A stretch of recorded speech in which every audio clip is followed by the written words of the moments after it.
All right, guys. It's true crime time again. I'm Ryan. And I'm Taylor. And this is Pure Malice. We hope that you've had a great week so far. And if not, we hope that this brings you a little dark joy. This is a special episode because it's holiday season. It's the holiday season. Ooh, I don't actually know those words. It's the holidays. The holiday, right? Anyways, so we were feeling mighty festive and wanted to bring you guys some Christmas-themed episode. We accidentally matched. You should have known I was going to wear Grinch. I should have. Ryan called me and said, hey, make sure you wear some sort of festive holiday sweater. I said, okay. I only have Grinch. She's a true Grinch fan. But just because it's the holiday season, that is not the reason this is special. So, want to know what makes this a special edition episode? Please tell us. Because this week we are doing our first ever Mini Malice. Woo! Mini Malice, Mini Malice. And we're not just making it a Mini Malice, we're making it a double Mini Malice. Woo! Which basically means we could not pick one case. That's right, we couldn't decide on one. We are bringing you 2 short cases tonight. In the spirit of Christmas,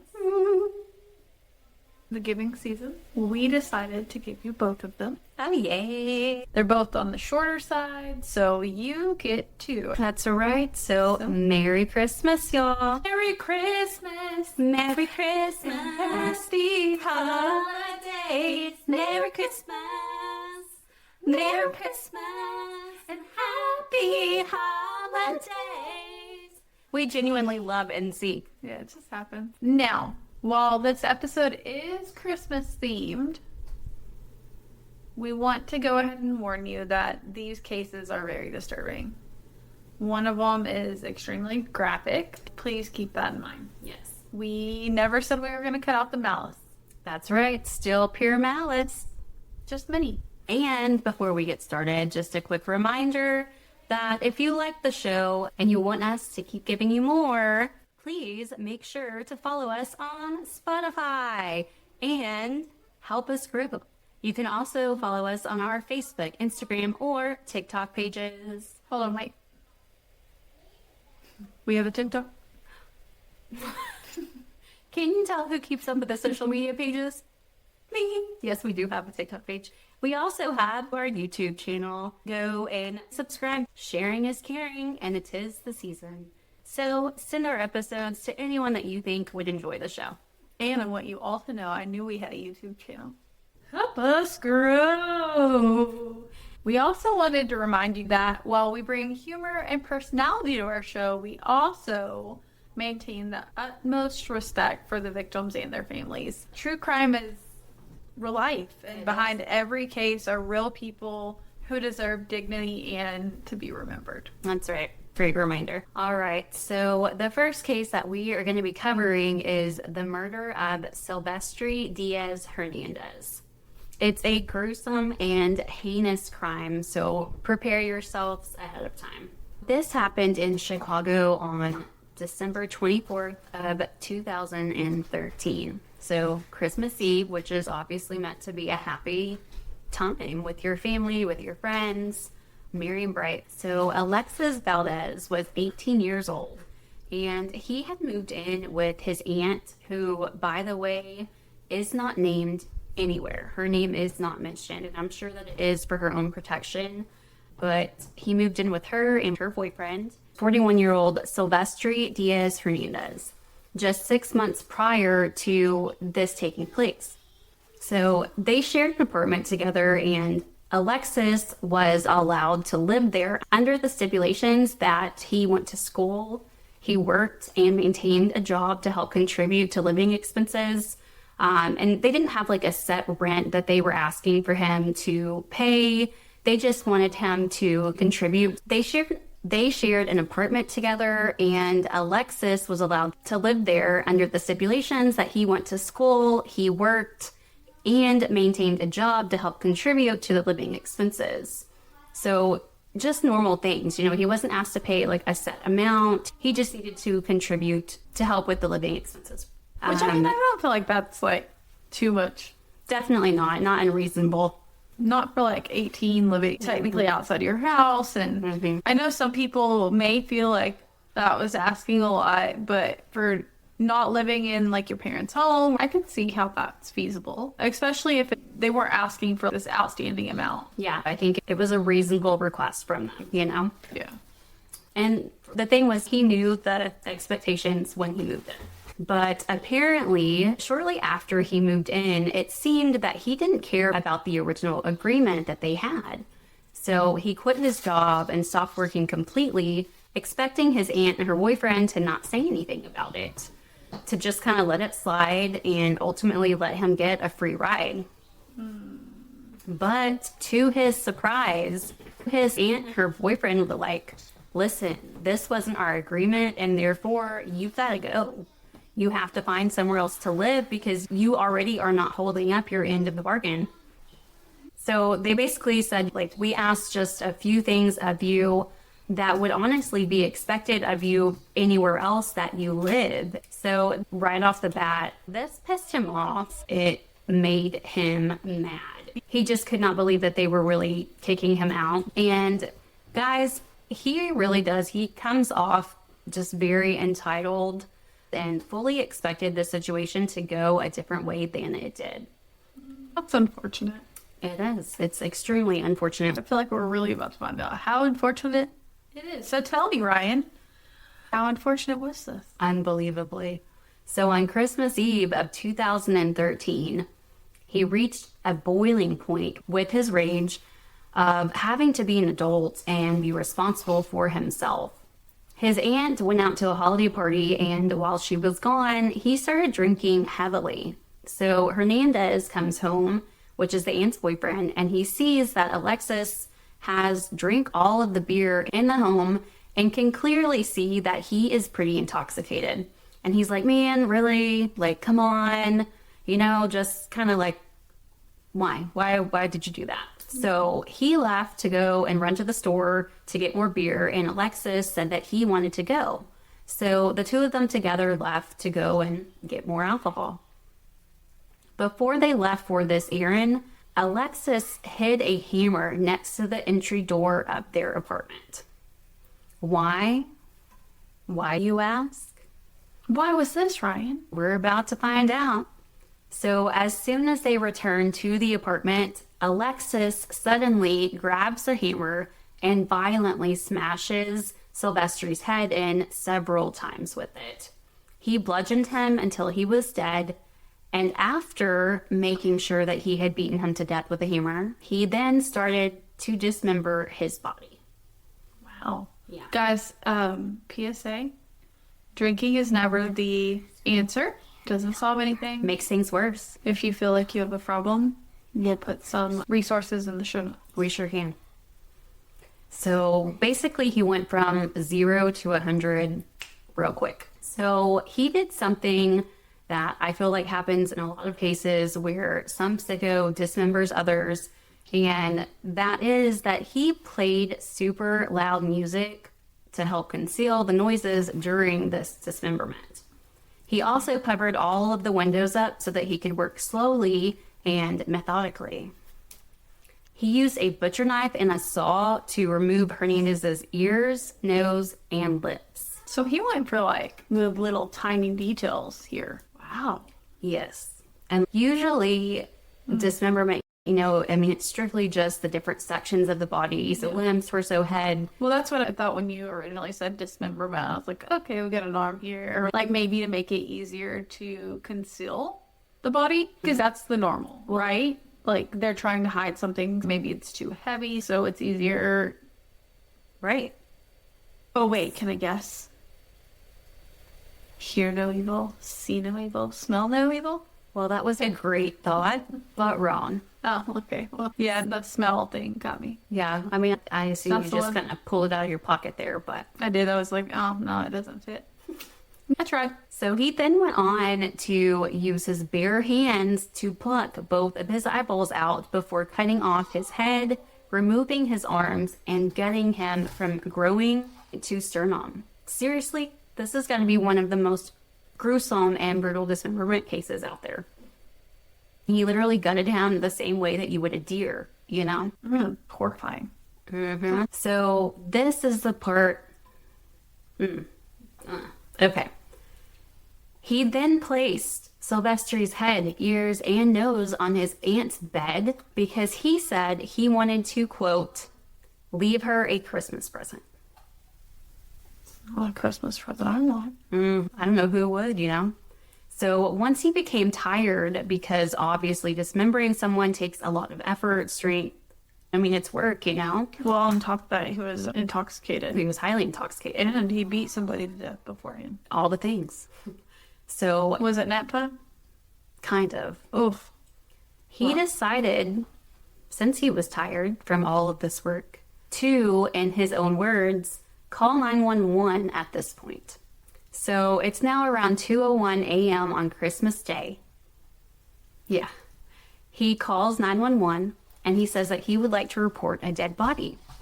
The dispatcher asked if he attempted or was willing to attempt CPR on the person, and he said, "Oh no, the person doesn't have a head anymore," and literally laughed out loud. So whenever officers arrive, Alexis is sitting on the front porch with an iPad, and he is covered in blood, and he says, "Hey bros, just cool, calm, casual, just wow." So is he just extremely immature? How's the mental health? So we don't know if there was mental health involved, but It's almost like he's in a psychotic episode. Some sort of episode. Yeah. Yes. But there was nothing that stated yes or Maybe no. manic, I don't know, but... So, again, just not the demeanor that you would expect from someone who just did the things that he did. They immediately ask him what's going on and if he is the person who called 911, and according to the report, he said, quote, "Shouldn't you arrest me before you ask me questions, because I just killed a man and he's in the basement." So, I mean, he full-fledged 100% does not try to hide anything, just no shame, and it's weird. Just like openly admits it. Just straight up tells him, "I did it." So he then throws the iPad onto the ground as hard as he could, and it shattered into pieces. And the thing about that little detail is that he basically wanted to do that so that no one else could use that iPad anymore. It must not have been his. That's right. Alexis went on to say that he was tired of waiting, so thank God that, one, he was impatient, and two, that his aunt stayed out late enough, or else this would have been her fate too, because as we know, he left those pieces of the nose and the ears on the bed for her so she would find it. So he was planning on doing this to her as well. That's crazy. So even though this case is rough and what happened to Silvestri is awful, this could have happened to two people that night. So it's like you have to try and see some sort of silver lining in a case like this, and well, that's it, you know? I'm glad she was having a good time at that party, because... Me too. So police did find Silvestri's torso in the basement, and in 2014, Alexis pled not guilty to first-degree murder. That makes a lot of sense. Right? After you confess on the doorstep at the crime scene that you called in on yourself and asked officers, "Oh, you gonna arrest me now or after you ask me questions?" Right? Like, such a little... Okay. So then in 2017, at 21 years old, he pled guilty to first-degree murder, and he was sentenced to 33 years in prison, which does not seem like nearly long enough for what he did and how he did it. And honestly, for the reason that he did it, which was simply because he was mad.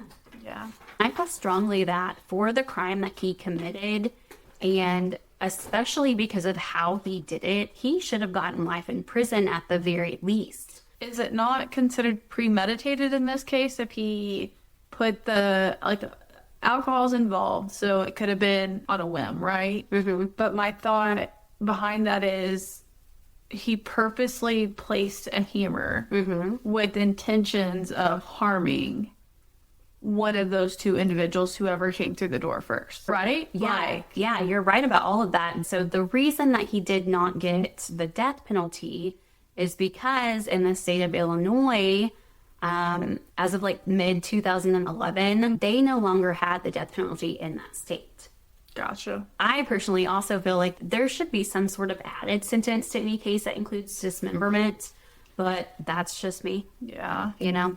You would think that like certain things would cause longer. Yeah. Like add an automatic 10 years added on top of a sentence. Yeah. And I mean, I also know that there's usually like a method to the madness as far as sentencing goes in any case. And that sometimes there are deals on the table or just other factors at play. Yeah. But whenever it comes to sentencing and how it turns out, sometimes it's just baffling.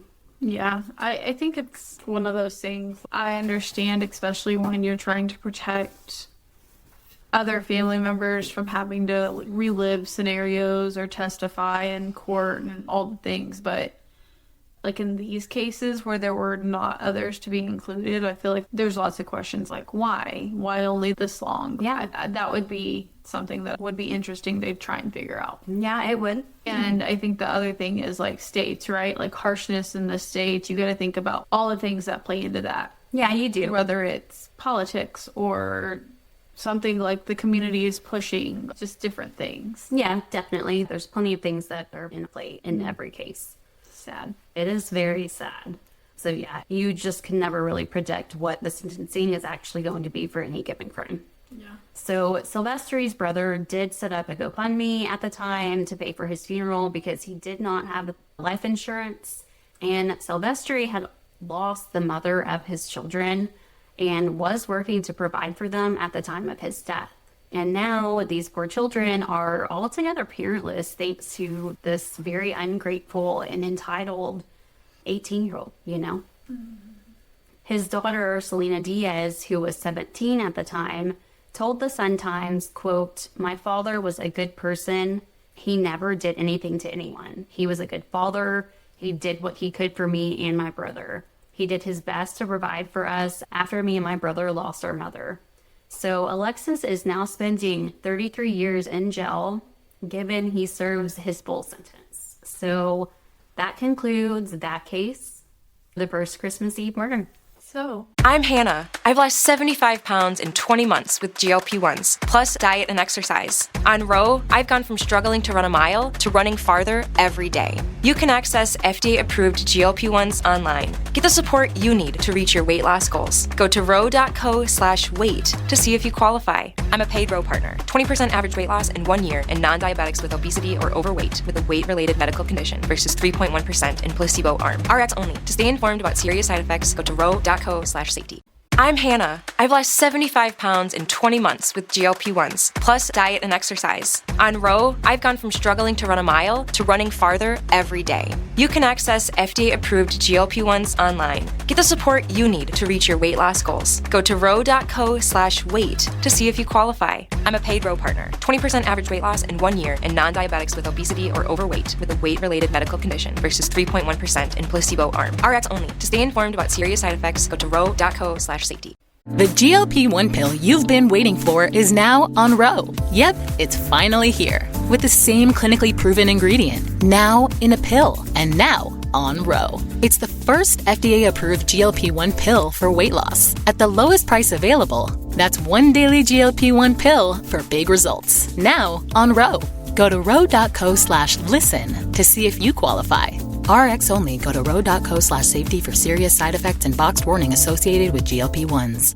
this brings us to our second case. In this case, we are going to cover the murder of Michelle O'Dowd. So this murder took place on Friday, December 2nd in 2011. 2011, already a rough year, you guys. Mm-hmm. It was rough. Michelle had a twin brother, Philip Axt, who showed up at his twin sister's home in Jacksonville, Florida around 9:10 a.m. to check on her because she had not been able to be reached and didn't show up for work. Bad sign.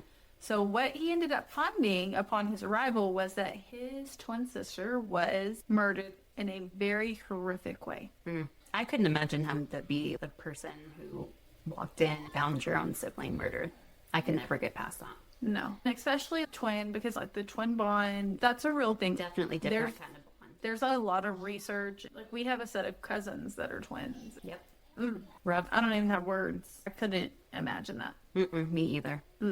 So it's something that, hate to hear of these things happening. I know it happens, but I just wish that it was something that no one ever had to go through. I'm right there with you. Michelle was also known as Mickey.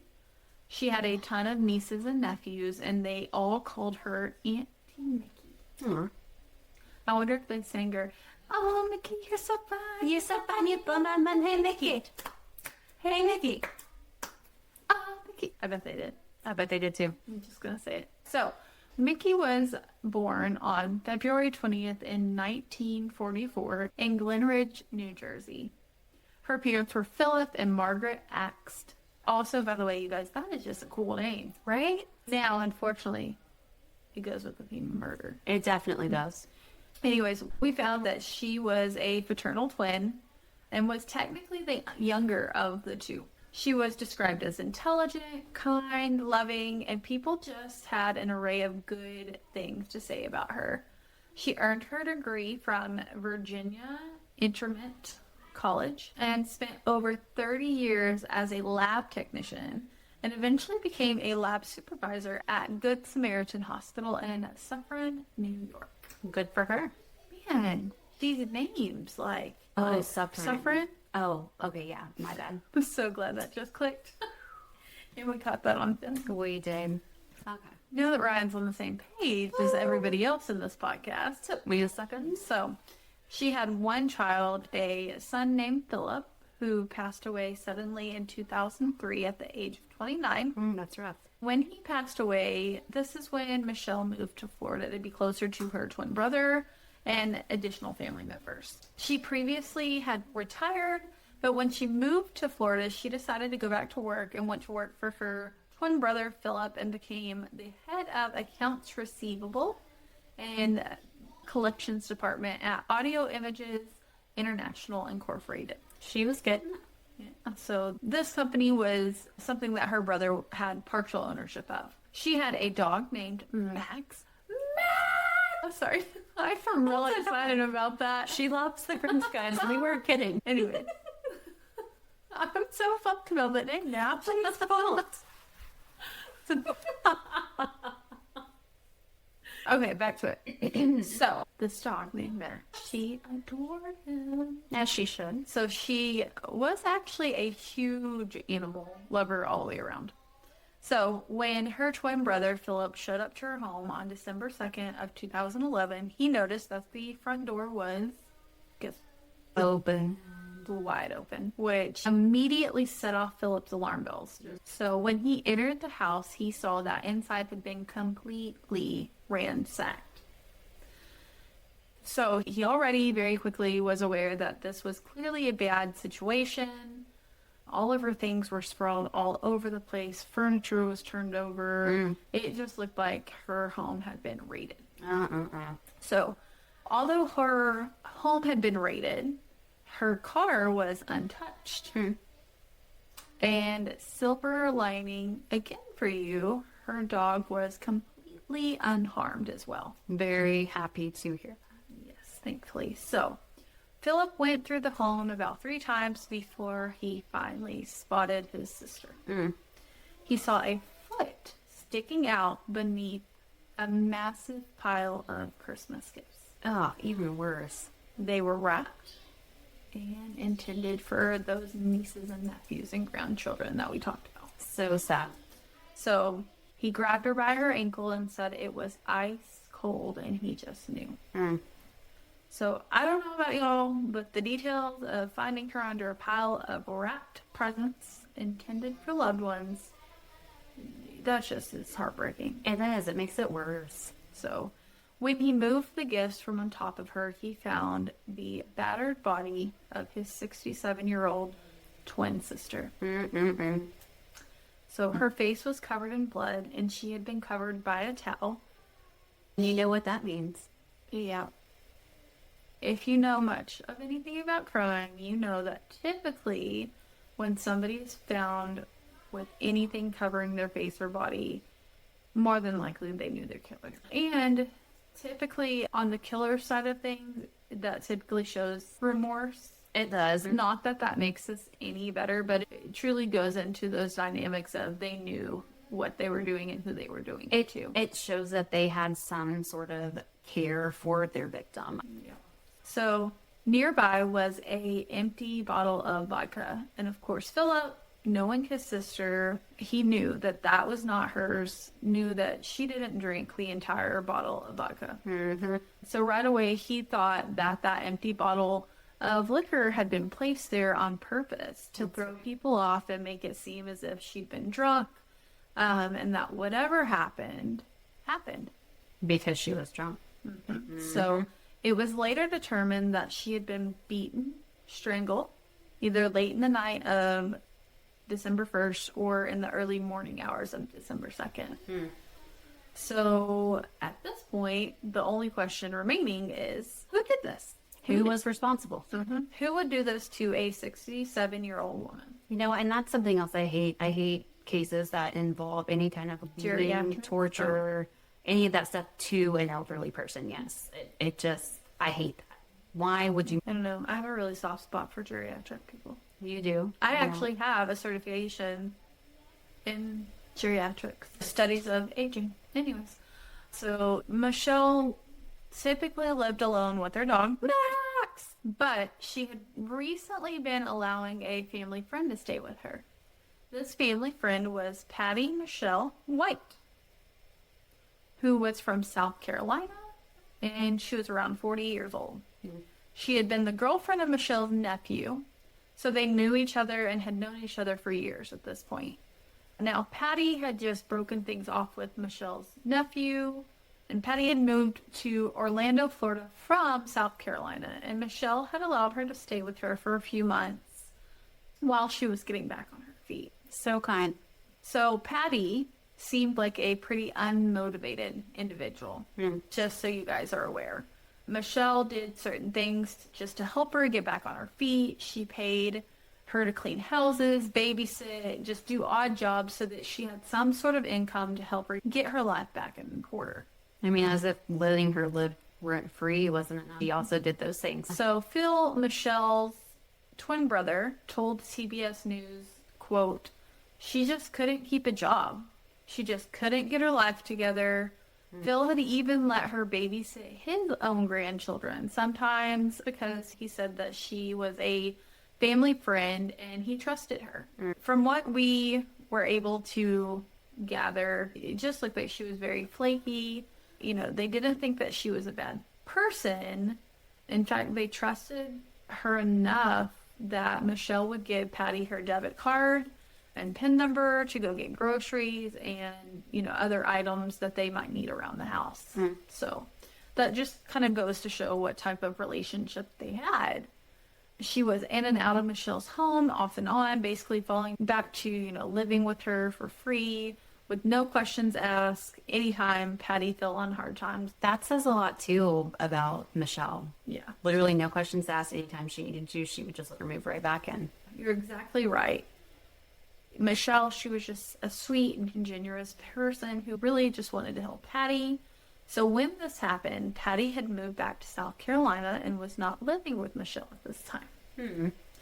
So those debit cards that Michelle allowed Patty to use when she lived with her and that she knew the pins to were the only thing missing from the home. Well, that's suspicious. And so when investigators came in, did their searches, like that's the only thing they couldn't find. Wow. So her brother Phil told WTEV News, quote, "There is nothing worse than when you walk inside and find your own sister brutally murdered over a stupid debit card. Shortly after her death, these cards were used to withdraw $500 each at 2 ATMs, so that's $1,000 total."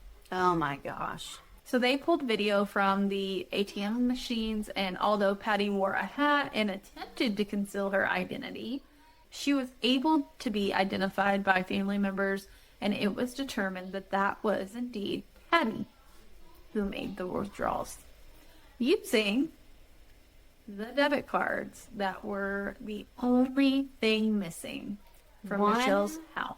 after her murder. $1,000, you murder someone over $1,000. It kills me when people put on a hat and think that's a disguise. Like, that's gonna hide who they are. People, come on. Get a fake mustache. I mean, do better if you're gonna try and do something like that. I mean, not really, don't do better, but like, come on. Just don't do it. The other thing is, like, we're talking about a lady who opens her house up to you and has always allowed you to fall back on her. Like, if you really needed the money that bad, she probably would have just given it to you. 100%. Had she asked, she probably would have given it to her. So she probably would have helped her out. Especially the way she was described. Like, there are genuine people. Unfortunately, there's people who are also just evil. Yeah. Truly, pure malice. Yep. Michelle's niece, Donna Reed, said, quote, "It's just so surreal. My aunt would have given her the money."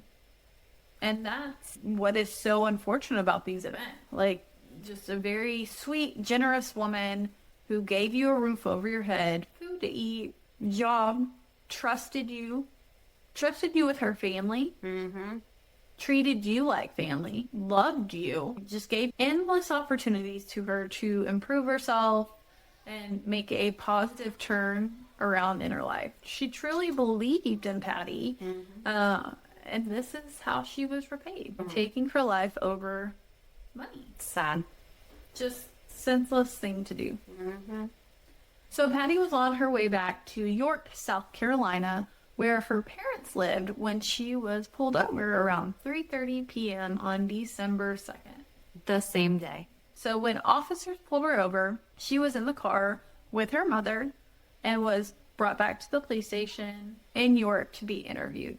So during the interrogation, she confessed to the murder of Michelle O'Dowd. So she was held at a York County detention center and later extradited back to Florida. And her story went a little like this. South Carolina, born in... No, I'm just kidding. On the playground is where I spent most of my days. I was going to try and remix the whole thing, and I was like, no, I'm not that good. I totally put that. Anyways, so her story went a little like this. She was living in South Carolina. She went back to Florida specifically for the sole reason of robbing Michelle. Oh, man. So even after everything that woman had done for her, she went back just to rob a 67-year-old woman, and it ended up in her taking her life. So like I said earlier, it's like such a senseless crime. It is. So in October of 2013, Patty pled guilty to second-degree murder and was sentenced to 45 years in prison. She's got more time than the guy did for dismembering the man. That's crazy. Different states. Different states. Yeah. Yeah. So she was able to avoid getting a life sentence by taking a plea deal for the second-degree murder. Loved ones were asked to donate to the Jacksonville Humane Society in Michelle's name because it was an organization that was near and dear to her big, beautiful heart. Oh, I love that. So if we have any listeners in that area or any listeners during Christmas time that are looking for an organization to donate to, that's a great that one. would be a great one in memory of Michelle. Both of these cases are just so senseless, unnecessary, took a lot of joy out of the Christmas season. And both of the perpetrators were incredibly entitled and killed for no true reason. Yeah. So, guys, this is where we're going to leave you after our first Mini Malice. We hope that no matter how you celebrate Christmas, Hanukkah, Kwanzaa, Whatever it is. if you don't celebrate at all, Yeah. whatever it is, we hope that you have a very happy, wonderful, and safe holiday season. That's right. I'm Ryan. I'm Taylor. And this is Pure Malice. No drinking, driving, you guys. Yes. No. Jingle bell, rock.